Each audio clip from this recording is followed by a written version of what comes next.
President Putin, thank you so much for sharing your perspectives. My question was about Finland and Sweden having joined NATO.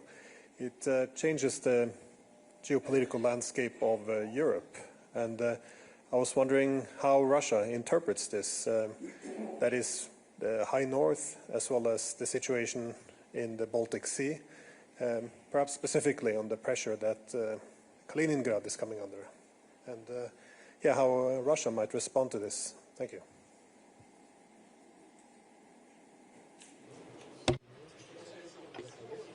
As for the fleet, I've already mentioned that this could lead to conflict. I would not like to go into details and to give food to those who await our radical discussion. I will say this and that, and then they will start saying that Russia is making threats. We were warning you about this for a long time. And then they will get exactly what they were trying to get, trying to distract the attention from the problems due to the heightened factor of external threat. Of course, we will respond.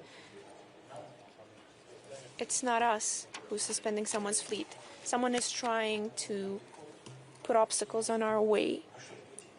What is the shady fleet? Can anyone speak for what that is exactly? I'm sure that not, because there is no term for that in the international sea law, which means those are unlawful actions, and those who try to do it need to keep that in mind. Secondly, as first for your question, is Sweden and Finland joining NATO? It's nonsense. We had no issues with Sweden or Finland, no issues whatsoever.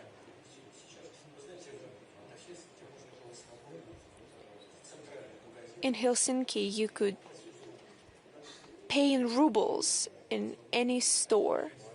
People would go into the store and use rubles to pay. In the border regions, they had signs in Russian. They were employing people to work in hotels and shopping malls, people who spoke Russian, because there were a lot of tourists. A lot of our citizens bought houses there. And perhaps some of these countries got a suspicion, or they were afraid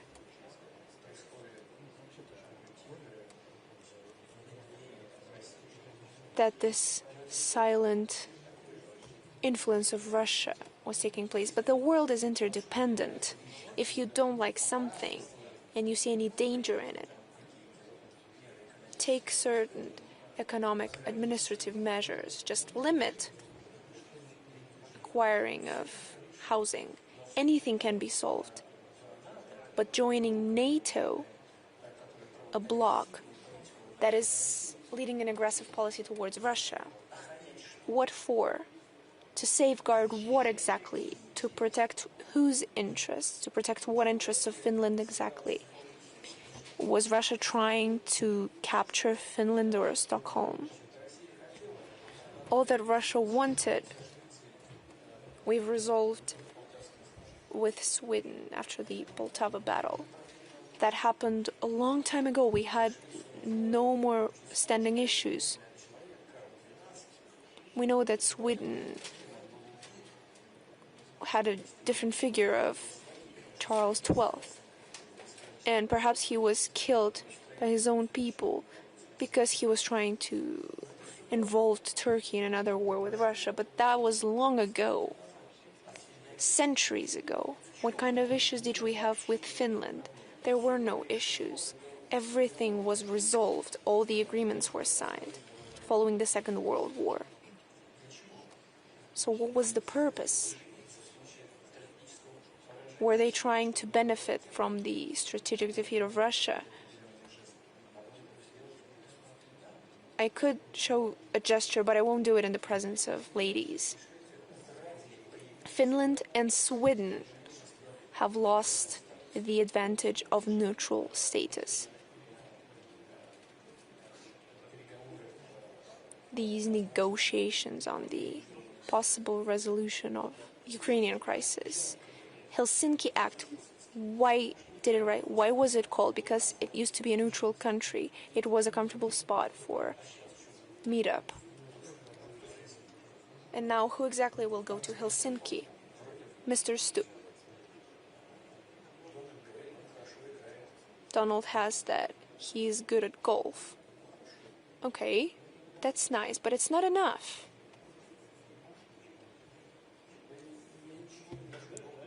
And I don't want to say anything bad. I love sports myself, but it's not enough.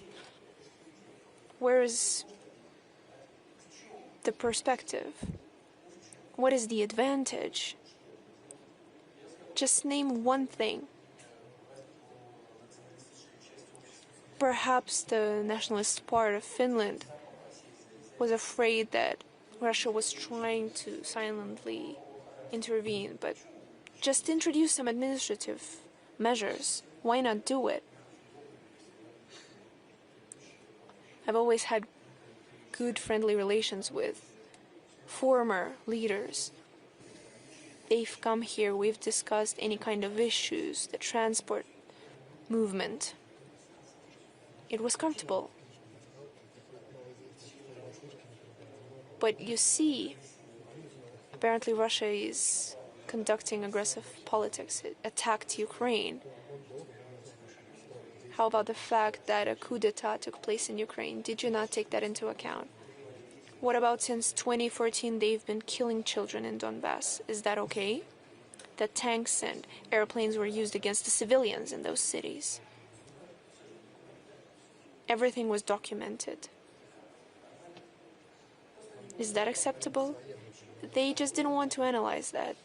All they wanted to do was join the clique that wants to profit off of Russia's sake. Former president, when we spoke on the phone, we had friendly relations, we played hockey together numerous times. He said, Norway's in NATO and nothing is happening to them. Well, yes, nothing good is happening to them. We've negotiated with them on the sea matters, normal relations, but now the border between Russia and NATO is growing bigger. We had no armed forces in that part of Russia, but now there will be. Now we have to create separate military areas. Finland said we will not allow the emergence of arms that is dangerous to Russia, especially nuclear arms. Who the hell knows? Who exactly will ask the Finns for their opinion when making those decisions? I don't want to offend anyone, but I know how those decisions is made. Just leave it be, and what will this lead? Did you hit the hole? Now you will respond for that. So let's station the complexes over there. They will be responsible for this and that. What is the point? Now they're mentioning our aircrafts not using transponder over the Baltic Sea. I have noticed when I visited Helsinki that NATO airplanes never used transponders. And then the Finnish president said, well, let's agree that everyone should use them. Russia agrees. What was the NATO country's response? We will not abide by those rules.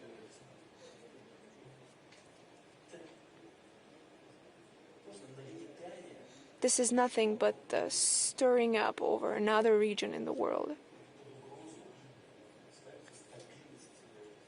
And they're threatening the very stability, the military strategic stability in those regions.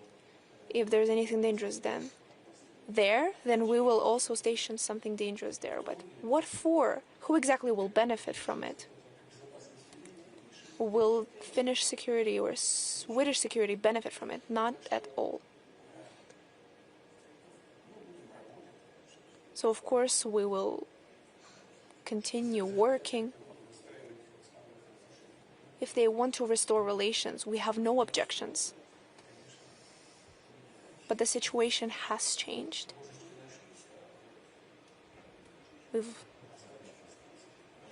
There is a residue. Mr. Putin, why are you sending so many drones to Denmark? Don't do that. I promise I won't do it anymore. Not to Denmark, not to France, not to Copenhagen. Where else are they flying? Lisbon.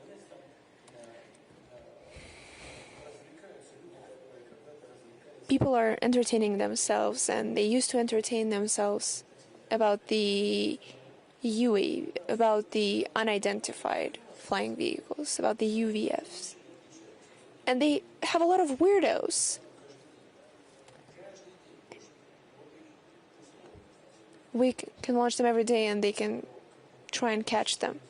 But if we speak seriously, we don't have UAVs that could reach Lisbon.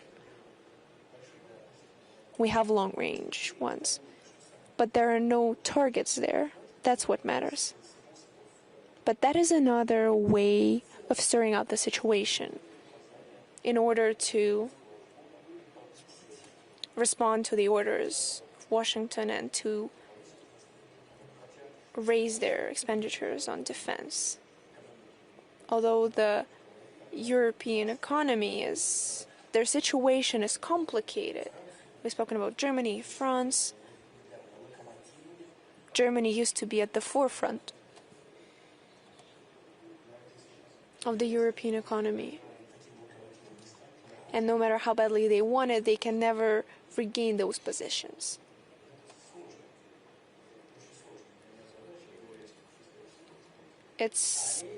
In short term, it's very complicated, and other countries are losing their positions due to the stagnation of leading economies, due to the high budget deficit,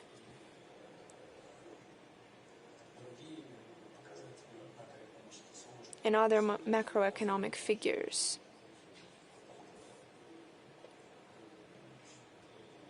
I believe I said that we had 2.6.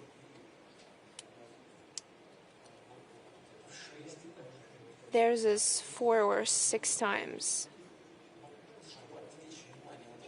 So in order to distract the attention from these substantive, deep issues, they try to stir up waters. I think that you have scared Portugal, Lisbon, and actually the situation there is very dire. Well, it was a joke. By the way, it was a joke.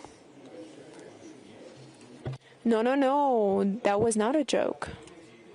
Then you are warned, that's a very frank thing to do. If you're warned, you can consider yourself armed.